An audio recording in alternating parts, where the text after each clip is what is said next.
좋은 아침입니다. 서차원 목사입니다. 오늘도 지혜로운 신앙인으로 살아가는 복된 날이길 축복합니다. 어제 말씀에서 베드로전서는 이방인일 때 즐기던 문화는 세례받기 전의 경험만으로도 충분하고 남는다고 말씀하셨습니다. 음란과 정욕과 술 취함과 방탕과 향락과 우상숭배 등 그 시대 일반적인 문화일지라도 신앙인에게는 문화여서는 안 된다고, 오히려 깊이 해야 할 대상이라고 말씀하셨습니다. 세례를 받았다면 세상 문화를 따르지 말고 하나님의 뜻에 따르라고 말씀하셨고, 신앙인들은 세상 문화를 따르지 않는 구별된 모습 때문에 비방을 듣는 것이라고 말씀하셨습니다. 그 말씀을 통해서 신앙인이 세상 사람들로부터 비난을 받는다면 어떤 이유 때문이어야 하는지 생각하게 하셨습니다. 우리가 세상으로부터 비난을 받는다면 그 이유는 세상과 구별된 선한 행실 때문이어야 함을 알게 하셨습니다.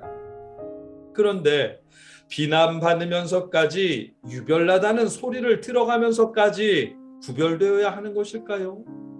오늘 본문은 그 점에 대해서 대답해 주십니다. 본문은 베드로전서 4장 5절 말씀입니다. 한 목소리로 함께 읽겠습니다. 그들이 산 자와 죽은 자를 심판하기로 예비하신 이에게 사실대로 고하리라. 아멘. 베드로전서가 말씀하신 음란은 그 시대 이방 사람들에게 음란이 아니라 종교적 행사였습니다. 정욕과 술 취함과 방탕과 향락과 우상숭배 역시 베드로전서 시대의 98% 이상의 사람들이 아무렇지도 않게 여기는 종교적 문화 행사였습니다. 베드로전서는 신앙인들에게 그 시대 그런 일반적인 일들과 결별하라고, 구별되라고 말씀하신 것입니다. 그래서 비방을 받더라도 당연하게 여기며 구별되라고 말씀하시는 것입니다. 이 말씀을 조금만 생각해 보면, 아니 사람들 다 하는 일인데 뭐 유난스럽게 그들과 구별되라고 할까 싶기도 합니다. 우리 시대로 적용해서 예를 들면, 술 마신다고 길에서 진상 떨며 행패 부리는 것도 아닌데 기독교인이라 술 안 마십니다 라며 유난을 떨어야 할까 싶습니다. 주일 예배 한두 번 어기고 회사 MT에 간다고 해서 크게 죄를 짓는 것도 아닌데 굳이 유별나다는 소리를 들어가면서 MT에 빠져야 할까 싶기도 하고요. 클럽에 간다고 해서 다 술 마시는 것 아니고 마약이나 원나잇 스탠드 하는 것도 아닌데 놀 줄도 모르는 답답이라는 소리까지 들어가며 클럽을 가지 말아야 하는 것인가 싶기도 합니다. 회사 생활 열심히 하는 인싸들은 전부 그렇게 즐기면서 사는 듯한데 자신만 신앙인이라고 비난까지 감수하며 그들과 구별되어야 하는 것일까 싶기도 합니다. 그렇죠? 그런데 여러분, 베드로전서 시대는 그 문화를 거부하고 구별되는 것이 곧 죽음에 이르는 일이기도 하다는 사실을 아시지요? 이방인의 문화를 거부하는 것은 그냥 욕을 먹고 유난하다는 소리를 듣고 끝이 아니었습니다. 여러 번 언급했듯 종교적 문화 행사였기에 주인이 혹은 이방인 남편이 종교 행사에 함께 참여하자는데 저는 기독교인이어서 그럴 수 없습니다 라고 말한다면, 그 말은 주인의 손에 혹은 남편의 손에 죽도록 매를 맞고 그러다 죽임을 당해도 어쩔 수 없다는 각오가 있어야 하는 일이었습니다. 목숨을 건 거부권의 행사였다는 말입니다. 그 시대에야말로 자신이 비방당하고 매를 맞고 심하면 죽임을 당하면서까지 문화와 구별되어야 하는가? 라는 회의에 빠질 수밖에 없는 그런 현실이었습니다. 그래서였을까요? 베드로전서는 오늘 본문에서 그들이 산 자와 죽은 자를 심판하기로 예비하신 이에게 사실대로 고하리라. 아멘. 신앙인의 구별된 모습을 비방하던 이방인들도 결국은 하나님 앞에서 자신들의 행동을 낱낱이 말하게 될 것이라고 하십니다.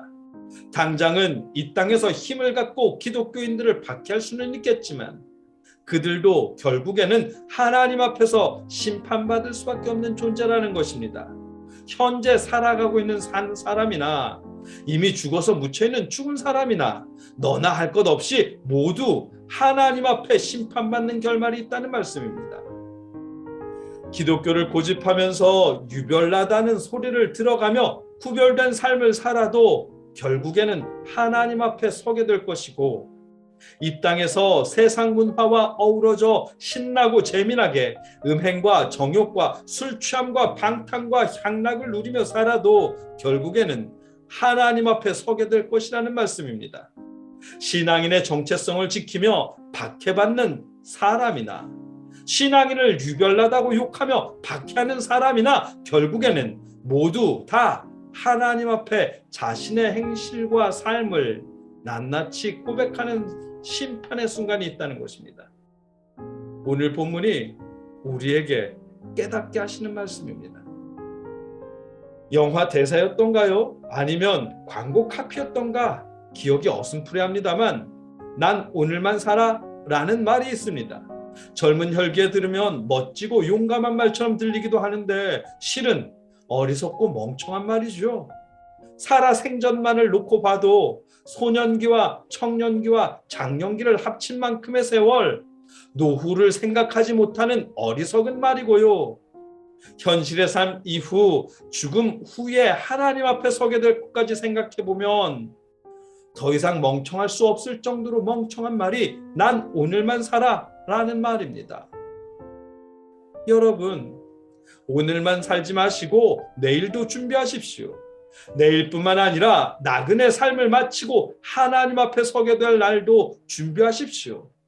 세상 사람들에게 비난을 받더라도, 놀 줄 모르는 답답이라는 소리를 듣더라도 하나님 앞에 서게 될 그 날을 위해 신앙인으로서 구별된 삶을 사십시오. 그것이 지혜로운 신앙인의 삶이고 모습입니다. 여러분과 제가 하나님 앞에 서게 될 그 날을 기억하며 신앙인의 구별된 삶을 살아갈 수 있기를, 지혜로운 신앙인의 삶과 모습으로 살아갈 수 있기를 주님의 이름으로 축복합니다. 함께 기도하겠습니다. 사랑의 아버지 하나님, 우리는